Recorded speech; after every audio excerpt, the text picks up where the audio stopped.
স্বাগত জানাচ্ছি টিভিএন 24 এর নিয়মিত আয়োজন আওয়ার ডেমোক্রেসি অনুষ্ঠানে দিনের বাছাই করা সংবাদ এবং এর পর্যালোচনা নিয়ে আমাদের এই আয়োজন। আজকে আমার সাথে আলোচনার জন্য অনলাইনে যুক্ত হচ্ছেন আসালের ন্যাশনাল প্রেসিডেন্ট মাফ মিসবাউদ্দিন এবং আমার সাথে আরো যুক্ত হচ্ছেন A&M ইন্টারন্যাশনাল ইউনিভার্সিটির প্রফেসর ডক্টর মেহনাজ মোমেন। দুজন অতিথিকেই স্বাগত জানাচ্ছি আমাদের আজকের আয়োজনে। আমরা আলোচনা শুরু করব, তবে আজকের দিনের গুরুত্বপূর্ণ সংবাদগুলো শুরুতেই দর্শকদেরকে একটু জানিয়ে আসতে চাই। প্রথমেই থাকছে প্রেসিডেন্ট ট্রাম্পের খবর। প্রেসিডেন্ট ট্রাম্প আমদানিকৃত পণ্যের উপর নতুন রেসিপ্রোকাল ট্যারিফ পরিকল্পনার ঘোষণা দিয়েছেন, যা বিদেশি পণ্যের উপর সমান হারে শুল্ক আরোপ করবে। এই উদ্যোগ আমেরিকার বাণিজ্য ঘাটতি কমানো ও রাজস্ব বৃদ্ধি করতে পারে, তবে বিশ্বব্যাপী বাণিজ্য যুদ্ধ এবং দেশীয় মূল্যস্ফীতি বাড়ার আশঙ্কাও তৈরি করেছে। ট্রাম্প বিশেষভাবে ভারতের উচ্চ শুল্কের সমালোচনা করেছেন এবং উৎপাদন আমেরিকায় স্থানান্তরিত করার আহ্বান জানিয়েছেন। এপ্রিলের মধ্যে এই পরিকল্পনার তদন্ত শেষ হবে এবং ট্রাম্প সিদ্ধান্ত নেবেন কবে থেকে এটি কার্যকর হবে। ট্রাম্প এমন সময় ভারতের উচ্চ শুল্কের সমালোচনা করছেন যখন তিনি একই সময়ে বৈঠক করছেন ভারতের প্রধানমন্ত্রী নরেন্দ্র মোদীর সাথে। বৈঠক শেষে সংবাদ সম্মেলনে বিভিন্ন বিষয়ে খোলামেলা কথা বলেছেন দুই নেতা। বাংলাদেশে ডিপ স্টেট প্রতিষ্ঠা বিষয়ে বাইডেন প্রশাসনের ভূমিকা নিয়ে ভারতের এক সাংবাদিক প্রশ্ন করলেও এই বিষয়ে কোনো কিছু জানেন না বলে জানিয়েছেন প্রেসিডেন্ট ট্রাম্প। নরেন্দ্র মোদীকে এই বিষয়ে বলার জন্য ট্রাম্প আহ্বান জানালেও মোদী কোনো মন্তব্য করেননি। দর্শক, চলুন ভিডিওটির একাংশ দেখে আসি। I think some very big things to talk about. Number one is they're going to be purchasing a lot of our oil and gas. We have more oil and gas than any other country in the world by far, and they need it and we have it.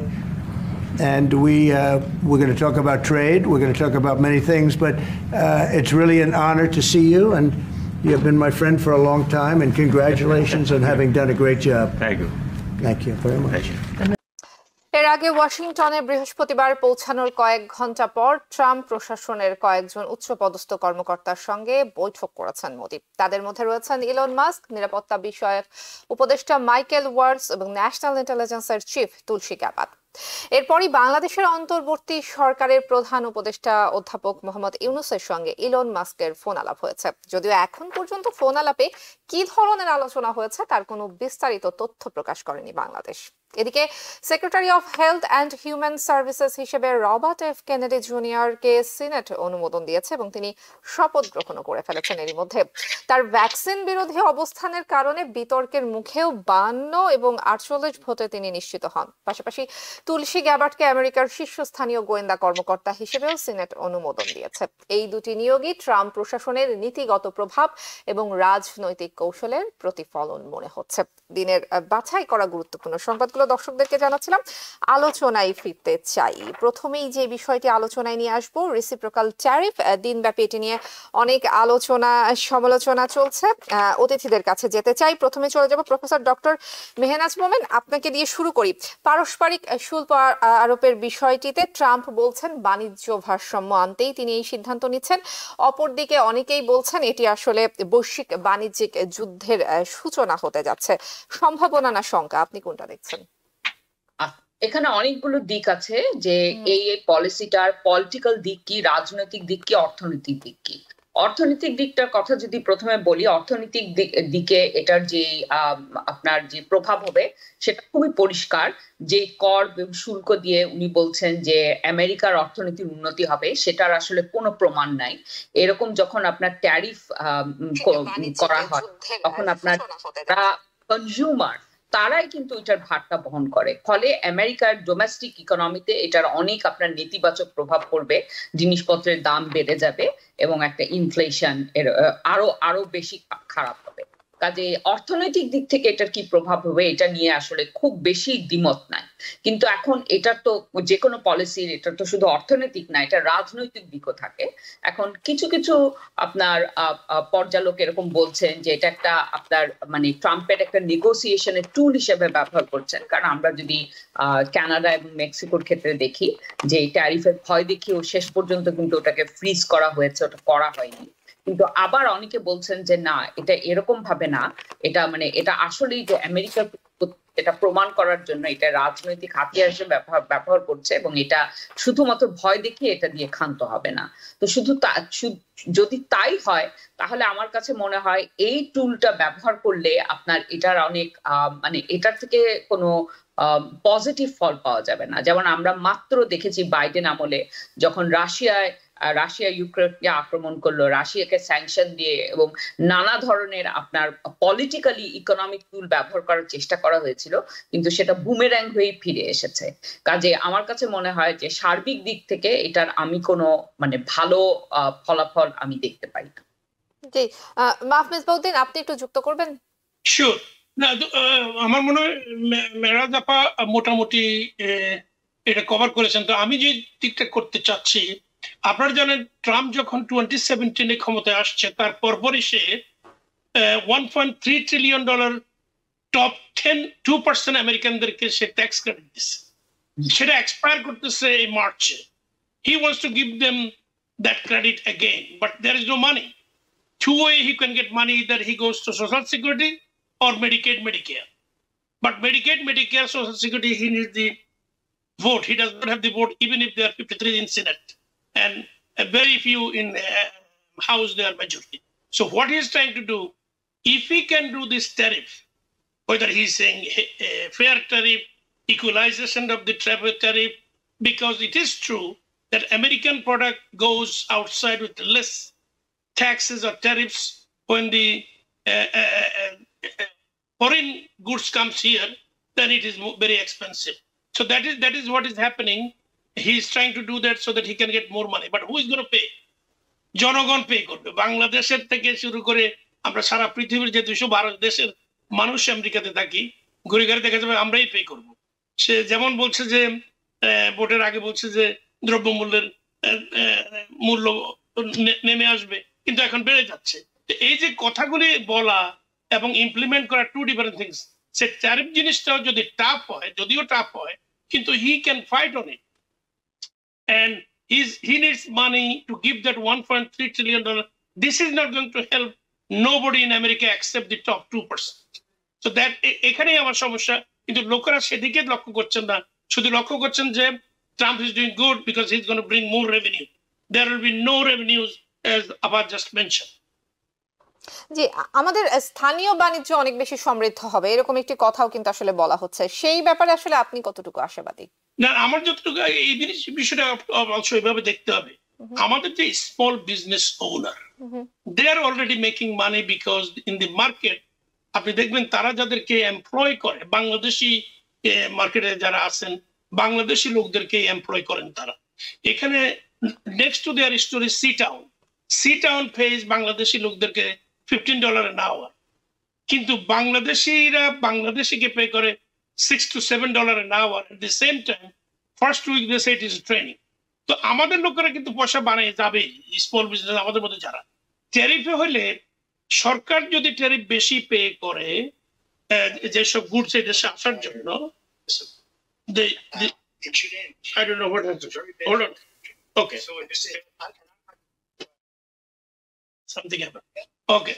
So I think the idea is very simple. It is not going to help the small business.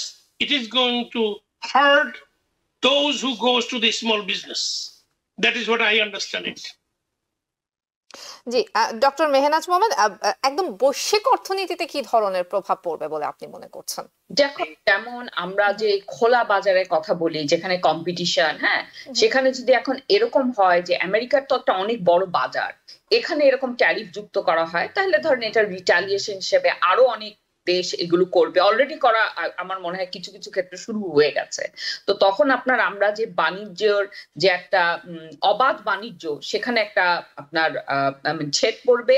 আর সবচেয়ে বড় কথা, এই tariff গুলোর ফলে আপনার বিভিন্ন দেশ তাদের মানে তারা যতটা রেভিনিউ সংগ্রহ করবে, কিন্তু সেটা কিন্তু দিবে সাধারণ মানুষ, সেটা আমেরিকার মানুষও দিবে, আমাদের এখানে যে পণ্য আমি কিনবো আমিও দিব। আবার এটার ফলে অন্য জায়গায় যেমন আপনার বাংলাদেশের মার্কেটে কোনো জিনিসের যদি দাম বেড়ে যায়, তখন বাংলাদেশের ভোক্তাও সেটা দিবে। তো এটাতে আসলে তেমন কোনো লাভ হবে না। কিন্তু এটা একটা মানে এটা এমন একটা ভাবে কি বলবো, এটাকে এটাকে বিক্রি করা হচ্ছে, এটাকে মানুষকে এমন ভাবে দেখানো হচ্ছে যে অ্যাজ ইফ এটাতে আমেরিকার অনেক লাভ হবে। কিন্তু ওই যেটা একটু আগে মিসবাউদ্দিন বললেন, যেই লাভটা হবে সেটা আপনার দিয়ে দেওয়া হবে খুব উপরের, খুব 1% 2% মানুষকে। কিন্তু এই টাকাটাও কিন্তু এরকম না যে অন্য দেশ থেকে দিবে, কারণ যখন আমেরিকার বাজারে জিনিসটা আসবে, ধরেন একটা যে জিনিস আমি এখন 10 টাকা দিয়ে কিনি, সেটার দামটা যখন ঢুকার সময় 20 টাকা হয়ে যাবে, তো যে বিক্রি করছে সে কিন্তু ওই 10 টাকার প্রফিটটা সে ছাড়বে না, তো তখন আমি ওটাকে বেশি দামে কিনবো। কাজে এটাতে সাধারণ মানুষের কোনো লাভ নাই। জি। আজকে ট্রাম্প এবং নরেন্দ্র মোদীর একটি বৈঠক ছিল, বৈঠক শেষে দুজন সংবাদ সম্মেলন করেছেন, খোলামেলা অনেক কথা উঠে এসেছে, সেখানে বাংলাদেশের প্রসঙ্গটাও এসেছে। আমরা অনেকেই আশা করছিলাম যে তাদের আলোচনায় নিশ্চয়ই বাংলাদেশের ইস্যুটি আসলে খুব ভালোভাবেই আসবে, কারণ এর আগে কিন্তু ভারতের পররাষ্ট্রমন্ত্রী বলেছেন যে মোদীর সাথে আমেরিকার যে বৈঠকগুলো হবে সেখানে বাংলাদেশ প্রসঙ্গে তিনি আলোচনা করবেন। ভেতরের খবর হয়তো সবকিছু আমরা বিস্তারিত জানি না, বাইরে থেকে আসলে আমরা যতটুকু জানতে পেরেছি, ট্রাম্প বলেছেন বাংলাদেশের সরকার পরিবর্তনে আমেরিকার ডিপ স্টেটের কোনো ভূমিকা নেই, তবে নরেন্দ্র মোদী এই বিষয়ে কোনো মন্তব্য করেননি। পুরো বিষয়টি নিয়ে আসলে মিসবাউদ্দিন, আপনার পর্যালোচনা শুনি। এই বিষয়টা আসলে প্রথম থেকে ক্লিয়ার। অনেকেই দাবি করেছেন যে বাংলাদেশের যে পরিবর্তন এটি হয়েছে একেবারে ক্লিন্টন থেকে শুরু করে, ওবামা থেকে শুরু করে বাইডেন পর্যন্ত। The understanding I have about American politics the last 40 years, আমি ডেমোক্রেটদের সাথে মোটামুটি জড়িত অনেকদিন যাবত, কিন্তু আমি কখনো মনে করি নাই যে সেই politics has something to do. তবে প্রফেসর ইউনুস আসার পরে তাকে যেভাবে রিসেপশন দেওয়া হয়েছে, তাকে যেভাবে গ্রহণ করা হয়েছে, সেটা extra ordinary. It is not because of Bangladesh, it is because of the way professor Yunus is. He is very famous world wide. পৃথিবীর অলিম্পিক গুলো তাদের দিয়ে উদ্বোধন করানো হয়, পৃথিবীর এমন কোনো ইউনিভার্সিটি নাই যেখানে তাকে ইনভাইট করে না। তো সেই কারণে আমরা যে বেনিফিটটা পাচ্ছি ওয়ার্ল্ড ওয়াইড, তার যে রিকগনিশন সেটা আমরা পাচ্ছি। মোদি এবং ট্রাম্পের যে আলোচনার মাধ্যমে তারা অ্যাভয়েড করতে চাইছেন, I think that was the right thing they did, because it is not their part, it is not their issue, it is not their subject. We have a country 53 years old. We have run this country for a long time now. Of course, আমরা তো কিছু ভুল করবই, এবং সেই ভুলের মাসুল হিসেবে গত 15 বছর পরে এখন এই ধরনের একটা পরিবর্তন এসে প্রফেসর ইউনুস সাহেবের দায়িত্ব। আমি যেটা মনে করি, ইন্ডিয়া ভিতরে ভিতরে তারা অনেক রোল প্লে করতেছে, যেটা তাদের মোটামুটি যেভাবে তারা ওই এলাকাটাকে কন্ট্রোল করার চেষ্টা করতেছে, from Kashmir to the Nepal, to the Bhutan, to the Sikkim, everywhere, even Sri Lanka, even Burma. They will do that because it is the region. They are powerful. They are economically very strong now, so they will do. But what we are saying that India should not mess with Bangladesh, because Bangladesh does not owe them. They got more benefit from Bangladesh than the Bangladesh itself because of their after this things happen, you know, that police department could not be reinstated because all the police, those who are running, those who are the part of the police department, they flew. Even I heard that still today people are leaving dozens from Bangladesh to India. So the involvement they already have, that is beyond and above the expectation. I think agami dine নতুন সরকারের যখনই গঠন হবে তখনও ইন্ডিয়ার এত strong role থাকবে না, because Bangladesh is an independent country and we are doing better than them. I am talking in a general scale. Our population is better in economically than the whole Indian population. আপনি জানেন ইন্ডিয়ানেতে even health বিষয়ের যেসব সুযোগ সুবিধা সেটা ইন্ডিয়াতে নাই, আর আমাদের 99% লোক হেলথের যে সুযোগ সুবিধাগুলি, ইভেন ল্যাট্রিনের যে সুযোগ সুবিধা, স্যানিটেশনের যে সুযোগ সুবিধা, এটা ইন্ডিয়াতে নাই। তো আমাদের সাথে তাদের কম্পেয়ার হবে না, বরং আমরা চেষ্টা করব আমরা কিভাবে নতুন ভাবে দেশকে পুনর্জীবিত করে নির্বাচন দিয়ে, তবে এই নির্বাচনের জন্য যে প্রস্তুতি, সেই প্রস্তুতির জন্য গোটা জাতি এবং দেশ একত্রে কাজ করা উচিত। প্রফেসর ইউনুসকে হেল্প করা উচিত এবং সহযোগিতার মাধ্যমে যত সত্তর নির্বাচন দেওয়া যায়, নির্বাচনের ক্ষেত্র তৈরি করা যায়, সেটাই আমরা চাই। অ্যাট দ্য সেম টাইম আমেরিকার কথা আমরা আগেও শুনছি যে ট্রাম্প নাকি এদিকে লক্ষ্য করতেছেন কিভাবে ইউনুসকে সরানো যায়, কি করা যায়। I think these are just কথার কথাই চলতেছে, এই ধরনের কোনো সম্ভাবনাই আমি দেখি না। Bangladesh will continue to rise in its from its ashes and that is what we are expecting. Mahfuz Uddin, বাংলাদেশের প্রসঙ্গ যেহেতু আসলেই একটু ছোট্ট করে আপনার কাছ থেকে জানি, মানে বাইডেন প্রশাসনের সহযোগিতায় ডক্টর ইউনূস হচ্ছে বাংলাদেশের ক্ষমতা নিয়েছেন, কিংবা ট্রাম্প আসলে সেখানে একটা হস্তক্ষেপ করতে পারেন, অথবা আমরা যদি সম্প্রতি বাংলাদেশের পরিস্থিতি দেখি, আয়নাঘর বের হয়ে এসেছে, এরপরে আয়নাঘরের বিশ্বাসযোগ্যতা নিয়ে অনেকে প্রশ্ন তুলেছেন। মানে এত আন্দোলন, এত কিছুর পরে, একটা স্বৈরাচার সরকারের পতন করার পরে এত আন্দোলন, এত আশার মধ্য দিয়ে যেই সরকার বাংলাদেশে আসলো, সেই অন্তর্বর্তীকালীন সরকারকে নিয়ে মানুষের অনাস্থার জায়গাগুলো কেন বারবার এত বের হচ্ছে? আপনার কাছে কি মনে হয় যে সাধারণ মানুষের আস্থার জায়গাটা কেন নিতে পারছে না অন্তর্বর্তীকালীন সরকার? এই ব্যাপারে আমি অনেকের সাথে কথা বলছি এবং আমি মনে করি যে সরকারের কাছে কথাগুলি পৌঁছতেছে। বিষয়টা হচ্ছে Awami League a grassroots organization, it is the most organized organization. All on a sudden prime minister left without giving them any direction. At the same time, BNP is also very big, second most powerful organization. They suffered under them for 15 years. So both of them are organization-wise very strong. Now, প্রধানমন্ত্রী আগে যিনি ছিলেন Hasina, India থেকে বারবারই এদেরকে উস্কানি দিতেছে, যতটুকু আমি দেখতেছি, আপনাদের কাছে শুনতেছি, যে তোমরা রেডি হও, তোমাদের যা আছে তা নিয়ে প্রতিবাদ করো, মৃত্যুকে ভয় পাইবে না। তো এইসব কারণে জায়গায় জায়গায় ইভেন তাদের যেসব লোকগুলি অ্যাপয়েন্টেড ছিল গত 15 বছর, ফ্রম সিটি মানে থানা লেভেল থেকে ইভেন সেক্রেটারিয়েট লেভেলে, স্টিল সেই লোকগুলি সেখানে পাওয়ারে আছে। এখন প্রফেসর ইউনূসের পক্ষে যেটা সম্ভব হয় নাই ক্ষমতায় আসার পর পরে সবাইকে চেঞ্জ করা, যেখানেই চেঞ্জ করেন দেখা যাবে যে হয়তো বাকি যে দলগুলি, বিশেষ করে জামাতে ইসলাম বা বিএনপির কিছু লোক গিয়ে সেখানে চাকরি পাচ্ছে বা তাদেরকে হায়ার করা হচ্ছে। তো সেটাও একটা বিরাট ইস্যু যে people are saying that professor Yunus only bringing the Jamaat ইসলামের লোক। তো এইসব কারণে বাংলাদেশের যে একটা সিচুয়েশন, এটা আসলে খুব জটিল, ভেরি কমপ্লেক্স। এই কমপ্লেক্সিটির ভিতরে যারা মোটামুটি নেতৃত্ব দিচ্ছেন তাদের উচিত প্রফেসর ইউনূসকে সহযোগিতা করে মোটামুটি ট্রানজিশনাল টাইমটা পার করে নির্বাচনের উপযোগী করে তারপরে নির্বাচন দিয়ে যিনারা ক্ষমতায় আসবেন তিনারা দেশ চালাবেন, তখন হবে ভিন্ন কথা। কিন্তু এখন যদি নির্বাচন যদি কালকেই দেবে, আগামী 3 মাসের ভিতরে দেয়, I don't think this will survive. I'm not saying this, but it can also happen that army can take over, because army is the reason why finally at least lot less killing has stopped in Bangladesh. তো সেদিক থেকে আমি মনে করি যে ইউনূস সাহেবের যে দন্যতা, সেটা উনার একটাই কারণ উনার তো কোনো দল ছিল না, উনার কোনো সমর্থন গোষ্ঠী উনি তৈরি করেন নাই।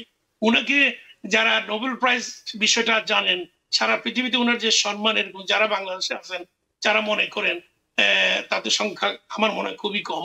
তো সেদিক থেকেও একটা অসুবিধা উনার জন্য। তো কিন্তু আমরা মনে করি যে বাকি দলগুলির উচিত এখন উনাকে সহযোগিতা করে এই যে একটা পর্যায়ে এখন চলছে, বিভিন্ন ধরেন যে কমিশনগুলি উনি গঠন করছেন, সেগুলির রিপোর্ট আসতেছে, রিপোর্টে অনেকগুলি ভালো ভালো জিনিস আছে, সেগুলিকে যদি কার্যকরী করা যতটুকু সম্ভব করবেন, নির্বাচন উত্তর বাকিগুলি বাকিরা করবেন, সেটাই আমরা আশা করি হবে। আর যদি না হয় তাহলে দেশের একই সিচুয়েশন কন্টিনিউ করবেন। That's not good for those who live there. আর আমরা যারা বাইরে আছি তাদের জন্য এটা খুব মঙ্গলজনক নয়, আমি তাই মনে করি। জি, ডক্টর মেহনাজ মোমেন, ডক্টর ইউনূসকে ইলন মাস্ক ফোন দিয়েছেন, তবে সেই ফোন আলাপে আসলে কি ছিল, কোন কোন বিষয় নিয়ে আলোচনা হয়েছে, সেটি বাংলাদেশের পক্ষ থেকে এখনো বিস্তারিত প্রকাশ করা হয়নি, বলা হয়েছে পরবর্তীতে জানানো হবে। এর আগে ইলন মাস্ক নরেন্দ্র মোদীর সঙ্গে বৈঠক করেছেন, এর পরপরই হচ্ছে ডক্টর ইউনূসকে ফোন দিলেন। আপনার কাছে কি মনে হয়, বিষয়টি কি আসলে কাকতালীয়, নাকি এখানে আসলেই বাংলাদেশের স্বার্থ সংশ্লিষ্ট নানাবিধ বিষয় জড়িত আছে? আচ্ছা, এখানে আমি কয়েকটা কথা বলতে চাই। একটা হচ্ছে আমরা এই 15 বছর আমরা যে শাসনে ছিলাম সেটার থেকে আমরা অভ্যস্ত হয়ে গেছি সবকিছু একটা ব্যক্তির পার্সপেক্টিভ থেকে দেখার। কিন্তু আমরা যখন এরকম বাংলাদেশ বলেন, ভারত বলেন, যুক্তরাষ্ট্র বলেন, এগুলো নিয়ে কথা বলছি, এগুলো প্রত্যেকটা দেশের কিন্তু তাদের নিজেদের স্টেট, নিজেদের পলিসি আছে। ব্যক্তি যে জায়গাতেই থাকুক না কেন বা ব্যক্তির অদল বদলের সাথেও পলিসির অত বড় অদল বদল হয় না। আপনি যদি যুক্তরাষ্ট্রের পলিসি দেখেন, বিশেষত আপনার স্বল্পোন্নত দেশগুলো, গ্লোবাল সাউথ নিয়ে, হ্যাঁ তারা এখন যেখানে তাদের যেভাবে করে লাভ হবে, যেখানে বিনিয়োগ করতে পারবে, তারা সেখানে আগ্রহী, সেখানে বাংলাদেশি হোক আর ভারতীয় হোক। হ্যাঁ, তো সেই ক্ষেত্রে আপনার ইলান মাস্কের সাথে যদি ডক্টর ইউনূসের কোনো কথা হয়ে থাকে, সেটাতে যদি কোনো অর্থনৈতিক বিষয় চলে আসে এবং কোনো বিনিয়োগ সংক্রান্ত জিনিস থাকে, এটাতে আশ্চর্য হওয়ার কিছু নাই এবং এটা কোনো এক্সেপশনাল জিনিস না। আর আরেকটা জিনিস যে একটু আগে যেটা বলছিলেন, আমি সেটারই সূত্র ধরে বলছি যে আমরা সবকিছু ব্যক্তির দিক দিয়ে দেখি, কিন্তু আমাদের এই গত 15 বছরে আমাদের সমস্ত ইনস্টিটিউশনও একদমই ব্যক্তি কেন্দ্রিক হয়ে গেছে, ব্যক্তি নির্ভর হয়ে গেছে। সেই জন্য এখন রাতারাতি কোনো সংস্কার করে এটাকে আবার একটা ইনস্টিটিউশনকে জোরালো করা, এটা সাংঘাতিক একটা বড় ডিমান্ড এবং সাংঘাতিক চ্যালেঞ্জিং একটা জিনিস। এখানে ডক্টর ইউনূস উনি যেই হন না কেন, মানে কারো পক্ষে এটা এককভাবে করা সম্ভব না, কারণ এটা শুধু এই পরিবর্তনটার জন্য একটা বিরাট একটা কালচার পরিবর্তনের দরকার। তো এখন এটা এখন আশা করতে চাই যে এটা হবে, কিন্তু এটা কোনোভাবে এটা দ্রুত গতিতে হয়ে যাবে এটা সম্ভবই না। এটার জন্য একটা সময় দিতে হবে, এটাও ধীরে হবে। আরেকটা কথা বলতে চাই যে যুক্তরাষ্ট্র কিন্তু সবসময় আপনার বিভিন্ন দেশের রাজনীতিতে ইন্টারফিয়ার করে এবং সেগুলোর ফল বেশিরভাগ সময় ভালো হয় না। তো আমরা অবশ্যই সব দেশের সাথে, যুক্তরাষ্ট্র, ভারত, চীন, সবার সাথে ভালো সম্পর্ক চাই, কিন্তু আমাদের অবশ্য এই সাবধানতা অবলম্বন করতে হবে যে এই ভালো সম্পর্কের মানে রাস্তা ধরে, সূত্র ধরে যাতে কোনো অনভিপ্রেত আপনার কি বলবো মানে ইনফ্লুয়েন্স না আসে। সেটা ভারত থেকে আসলেও ক্ষতিকর, চীন থেকে আসলেও ক্ষতিকর, যুক্তরাষ্ট্র থেকে আসলেও ক্ষতিকর। কাজে আমরা এমন একটা ভালনারেবল অবস্থায় আছি, অনেক রকম দিকে আমাদের ভবিষ্যৎ কি হবে এখনো আমরা জানি না। এই ইনস্টেবিলিটির মধ্যে যেসব ডিসিশন গুলো নিতে হবে এগুলো খুব সাবধানে নিতে হবে আর কি। জি, অসংখ্য ধন্যবাদ। আমাদের আলোচনা চলবে, তবে একটি বিরতির সময় হয়ে গেছে। দুজন অতিথি সঙ্গেই থাকবেন আওয়ার ডেমোক্রেসি অনুষ্ঠানে। দর্শক, নিচ্ছি ছোট্ট একটি বিরতি। বিরতির পর আবারও স্বাগত জানাচ্ছি আওয়ার ডেমোক্রেসি অনুষ্ঠানে। আজকে আমার সাথে অতিথি হিসেবে রয়েছেন প্রফেসর ডক্টর মেহনাজ মোমেন এবং মাহফ মিসবাউদ্দিন। দুজন অতিথিকে আবারও স্বাগত জানাই। এই মুহূর্তে যেই গুরুত্বপূর্ণ সংবাদটি আমার হাতে রয়েছে, secretary of health and human services হিসেবে রবার্ট এফ কেনেডি জুনিয়র এবং সেই সাথে আমেরিকার শীর্ষস্থানীয় গোয়েন্দা কর্মকর্তা হিসেবে তুলসী গ্যাবার্ট, দুজনকেই আসলে সেনেট থেকে অনুমোদন দেয়া হয়েছে এবং তারা দুজনই আসলে দায়িত্ব নিতে যাচ্ছেন গুরুত্বপূর্ণ দুটি পদে। মাহফ মিসবাউদ্দিন, আপনাকে দিয়ে শুরু করি। ট্রাম্প আসলে বেছে বেছে এমন এমন মানুষকে দায়িত্ব দিচ্ছেন যারা নিজ নিজ জায়গায় হচ্ছে বিতর্কিত। আমরা শুরুর দিকে ভেবেছিলাম যে ট্রাম্পের একক ইচ্ছার প্রতিফলন হয়তো হবে না, সিনেটে কিংবা হাউসে যে হয়তো বা তার সিদ্ধান্তগুলো অনেকাংশে আটকে যাবে, কিন্তু ট্রাম্পের ইচ্ছা এবং সমর্থনের বিপক্ষে যে সিদ্ধান্ত দেওয়ার সাহস রিপাবলিকানরা দেখাচ্ছেন না, এখন পর্যন্ত দেখিনি। আপনার কাছে আসলে কি মনে হচ্ছে, একক ব্যক্তির ইচ্ছার প্রতিফলন হচ্ছে কিনা? জি জি, আমি এটাতে আসার আগে ওই কথাটাকে আরেকবার একটু বলতে চাচ্ছি। ইন্ডিয়া এবং ইউএসএ এর সাথে আপনাদেরকে যোগ করতে হবে ভবিষ্যতের জন্য। আমি বলছি, ইন্ডিয়া দেখেন আমেরিকা ডিপোর্ট করতেছে আনডকুমেন্টেড লোকদেরকে। তারা প্রথমেই দেখাইলো যে ইন্ডিয়ার 104 জন বা তারও কিছু বেশি লোককে তারা একেবারে হাত করা পায়ে করা দিয়ে আর্মির প্লেন দিয়ে দেশে পাঠিয়ে দিচ্ছে। 3 দিন পরে এখন মোদি এসে তার সাথে হ্যান্ডশেক, কি খুশি, মনে হয় যেন দিন হইতে কিছুই ঘটে নাই। এই বিষয়ে কোনো প্রশ্ন নাই, কোনো কথা নাই, কোনো বার্তা নাই, কেন করলাম না। এই যে একটা ছবি দেখলাম, আমি আপনাদেরকে বলি, দর্শকদের জন্য বলছি, ইউএসএ, ইন্ডিয়া, ইসরায়েল, এটা এক বৃন্তে 3টি ফুল। এরা এটা করতেছে এবং Trump allowed it to happen by Modi also accepted this। এই জন্য যে কিছুদিন পরে তারা দেখবেন যে ইন্ডিয়া থেকে মুসলমানদেরকে বাইর করতেছে। এবং সংবাদ সম্মেলনে মোদি কিন্তু ট্রাম্পের নেতৃত্বের প্রশংসাও করেছেন। জি জি জি, বারবার বারবার এর উপরে আর বেশ কয়েকবার নেগোশিয়েটর নাই। প্রশংসা করেছেন। জি জি, এটার উপরে আর পৃথিবীতে আর নেগোশিয়েটর নাই।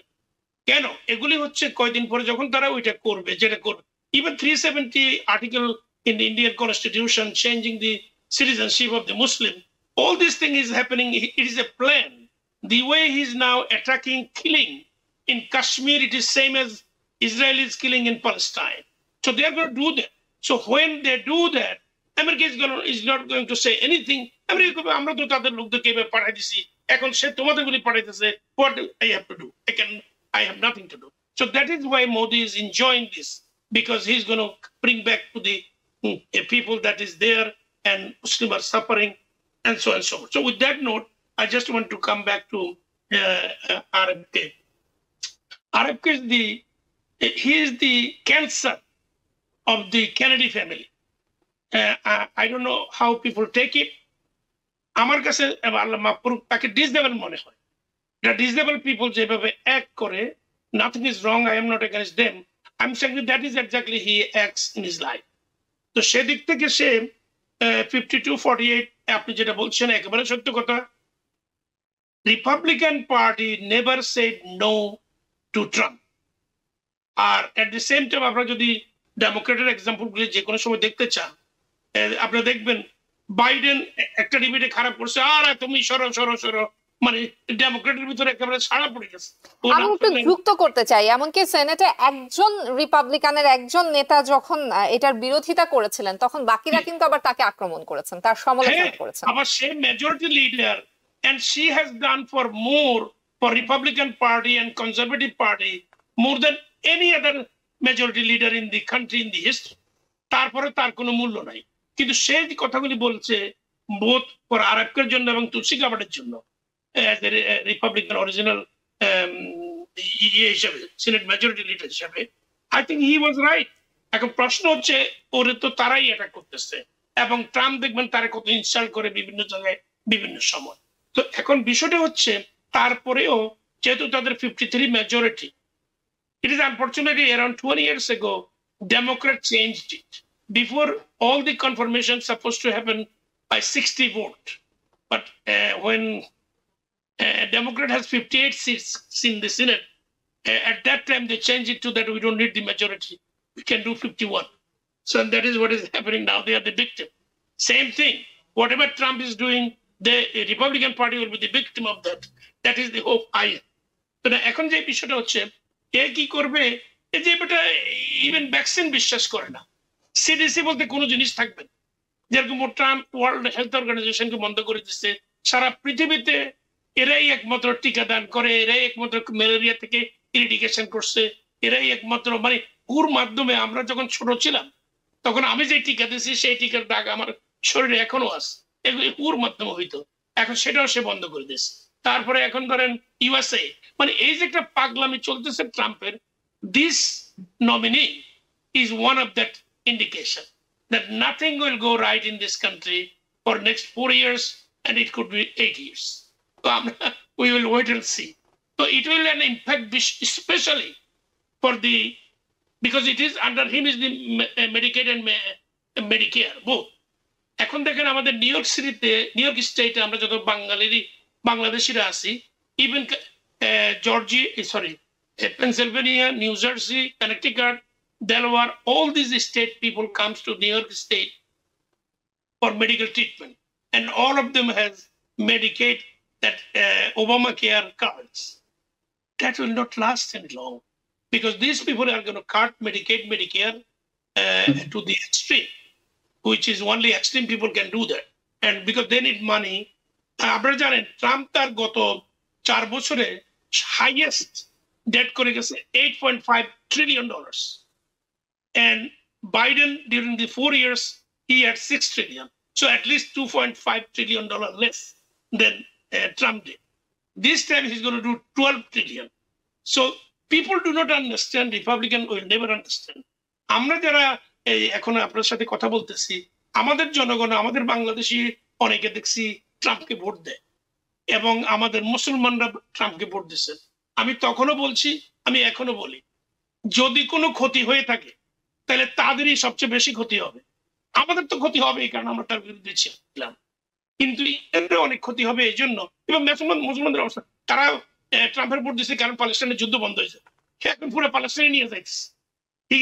I don't have to buy it, I just grab it. মানে this is what Trump is. He has proven 4 years, and after 4 years we voted him again. People has to learn from their mistake. American people is very slow in learning. So do our Bangladeshi and some Muslims. আমি মনে করি যে ভবিষ্যতের জন্য ওনারা সাবধান হবেন। সে যখন অ্যানাদার ইয়ার মানে 2029 যখন সে আবার দাঁড়াইতে চাইবে, তার দাঁড়ানোকে বন্ধ করতে হবে এখন থেকে। ধন্যবাদ। জি, ডক্টর মেহনাজ মোমেন, আপনার কাছ থেকেও শুনি। ট্রাম্পের ক্যাবিনেটে যে সমস্ত মানুষদেরকে মনোনয়ন করা হচ্ছে এবং অনেকটা সহজভাবেই ওনারা সব সেনেটের অ্যাপ্রুভাল পেয়ে বেরিয়ে আসছেন, মানে এটা আমার কাছে একটা ভীষণ একটা শঙ্কার বিষয়। কারণ তাদের প্রতি কার কথা বলবো, এই আরএফকে এর কথা বলবো নাকি তুলসী গ্যাবার্টের কথা বলবো নাকি আপনার আমি এখন ওনার নামটা ভুলে গেছি, বাট বেসিকলি এনিওয়ে ওনার ক্যাবিনেটের যতগুলো মানুষ আছেন প্রত্যেকেই মানে সাংঘাতিক রকমের ভয়াবহ। তারা ধরেন যে ধরনের পলিসি প্রমোট করতে চায় সেগুলোতে তো তারা যদি 100% কি তারা যদি মানে 25% 20% সাকসেসফুল হন, তাহলে এই দেশের চেহারাটা একদমই পাল্টে যাবে। এবং আমি আর কি খুবই মানে আশঙ্কায় আছি। যেমন আমি তো ইউনিভার্সিটিতে পড়াই, তো আপনার ডিপার্টমেন্ট অফ এডুকেশনকে বলছে ডিসম্যান্টেল করে দেওয়া হবে, তাহলে আপনার কোনো ফেডারেল ম্যান্ডেট থাকবে না। তারপর আমাদের কাছে কিন্তু অলরেডি মেমো যে একাডেমিক কোনো ফান্ডিং সেটা যদি এই সিটিং অ্যাডমিনিস্ট্রেশনের ভ্যালুজ আর প্রিন্সিপালের বিরুদ্ধে যায়, তাহলে সেই প্রজেক্টকে টাকা দেওয়া হবে না। শুধু তাই নয়, যে প্রজেক্ট টাকা পেয়ে গেছে সেটাও যদি ভ্যালুজ আর প্রিন্সিপালের বিরুদ্ধে যায়, তাহলে গভর্নমেন্ট সেই টাকা রিসিন্ড করতে পারে। মানে এটা একটা গণতান্ত্রিক দেশে এরকম একটা মেমো মানে একটা একাডেমিক ইনস্টিটিউশনে পাওয়া, মানে এটা কিন্তু একটা নজিরবিহীন ব্যাপার। হ্যাঁ, আর যেটা যে মিসবাহ ভাই বারবার বলছেন যে টাকার কথাটা, যেখানে আপনি যদি দেখেন এই যে ডজ ইলন মাস্কের তারা সমস্ত প্রোগ্রাম তারা বলছেন ফিনান্সিয়াল ফ্রডের কারণে বন্ধ করে দিবে, যেমন ডিপার্টমেন্ট অফ এডুকেশনের কথাও বলছে যে অনেক টাকা ব্যয় হয় বন্ধ করে দিবে। তারপরে ওই টাকাটা যেটা আপনার গভর্নমেন্ট প্রোগ্রামে ব্যয় করা হবে না, ওই টাকাটা তাহলে কোথায় যাবে? কারণ গভর্নমেন্ট তো রেভিনিউ সংগ্রহ করছে, তাই না? ওই টাকাটা কোথায় যাবে? এবং প্লাস যেগুলো আপনার মেডিকেয়ার, মেডিকেড, সোশ্যাল সিকিউরিটি, তারপর এডুকেশনে আপনার বিপুল সংখ্যক আপনার দরিদ্র শিশুরা যারা একই রকমের রাইট নিয়ে স্কুলে যায়, স্কুলের ফান্ডিং এর জন্য যেগুলো ইম্পর্টেন্ট জিনিস, যেখান থেকে ফেডারেল ম্যান্ডেটের কারণে স্কুল ডিস্ট্রিক্ট দিতে বাধ্য হয়, তো ওগুলো যদি সব চলে যায় তাহলে একটা সাংঘাতিক সমাজে সাংঘাতিক একটা বৈষম্য দেখা দিবে।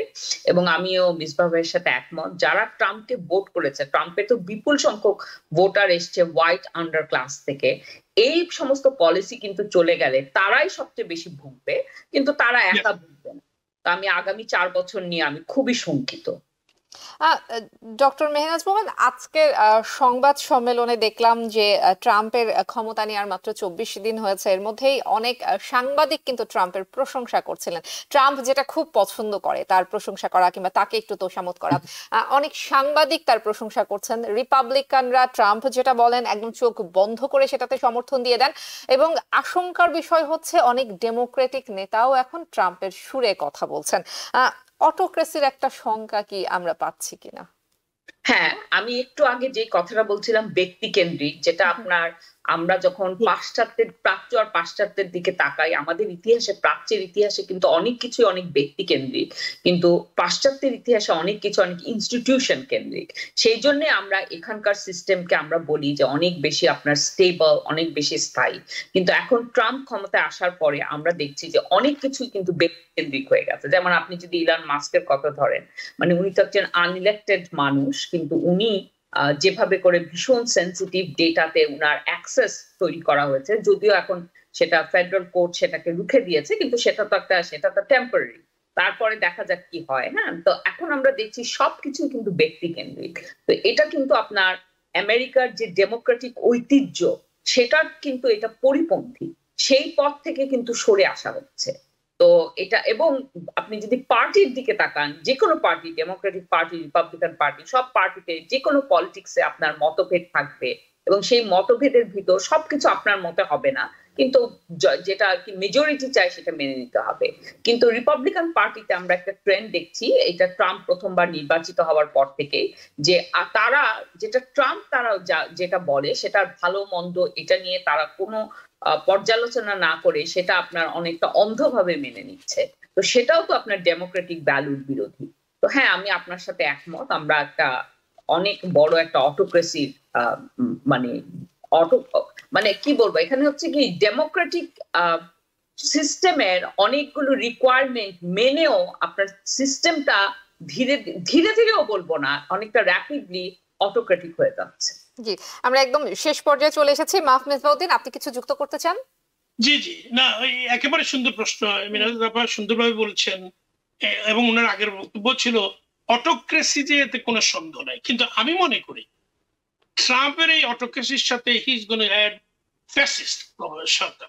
মানে এখন এটা বড় আশ্চর্য লাগবে আমাদের সবার কাছে যে আমেরিকাতে আমরা যারা আসছি এখন থেকে 20, 30, 50 এখনো যারা আসবেন, আমরা কাছে কিন্তু আমেরিকার যে ডেমোক্রেসি, আমেরিকার যে ল অ্যাভয়েডিং ইস্যুস, আমেরিকার যে সিম্পল লাইফ, কেউ কারো বিরুদ্ধে না, কেউ কারো পক্ষে না, everybody is doing their own part, fulfilling their American dream. I think that will hamper very soon. Even according to Wall Street Journal, they said that this tariff, to understand, you need to understand money. And Trump has no knowledge about the money. So now he's going to go against the Wall Street Journal, I do. Then the Wall Street Journal also said, on an average, everybody that used to spend money during Biden time, they will be spending more money for grocery, up to $1,200 per year. So $100 more than what they spent Biden. But why they voted for him? Because they said that, এখন আমরা তো ডিম খেতে পাই না, ডিমের দাম $4, এখন ডিম $20 পাওয়া যাচ্ছে না। তো এই যে কথাগুলি আমাদের লোকেরা যেটাকে একটু অ্যানালাইটিক্যালি তারা ভাবার কোনো সুযোগ নেয় না, সেটাই আমার আপিল, সেটাই আমার চেষ্টা সবসময় করে আসছি, এবং ম্যানেজ আপনার সাথে আমার আগেও পরিচয় ছিল। তো আইডিয়াটা হচ্ছে এরকম, আমরা যদি আস্তে আস্তে বোঝার চেষ্টা না করি, কোনো বাংলাদেশি যদি বলে যে ট্রাম্পের আমলে আমার খুব উপকার হয়েছে, I want to talk to him, আর সে কেউ যদি মনে করে যে সে বুঝতে পারতেছে না কোথায় ক্ষতি হচ্ছে, সেই ক্ষতি আমি বুঝাই। আপনি সন্তান জন্ম হলে তারা সিটিজেন হইতে পারবে না, এরপরে আর কি চাই? মা বাবা, ভাই বোন, দাদা দাদি, নানা নাকি আনা তো দূরে থাকুক, তাই না? এই যে প্রথম দিনের 26 executive order ভিতরে, this is one of them. Why it is so important for him? He cannot do it. It has to go to House and Congress has to pass the bill, and it has to go to him for a sign. But he want to do it everything. He has done so far over 150 executive order in 20 days. This guy is crazy. He should not be there where he is today. But unfortunately, সে সেখানে আছে। এই জিনিসটাই আমাদের লোকদেরকে বুঝতে হবে, জানতে হবে।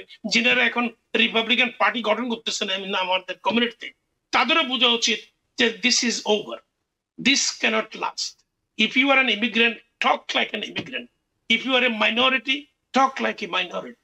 If you are a Muslim, talk like a Muslim. মানে you can't be an American when white people doesn't know 69% of white, of that, out of 32 million Obamacare, 16 million are white. Still they are against Obamacare. So their policy এবং our policy is not same.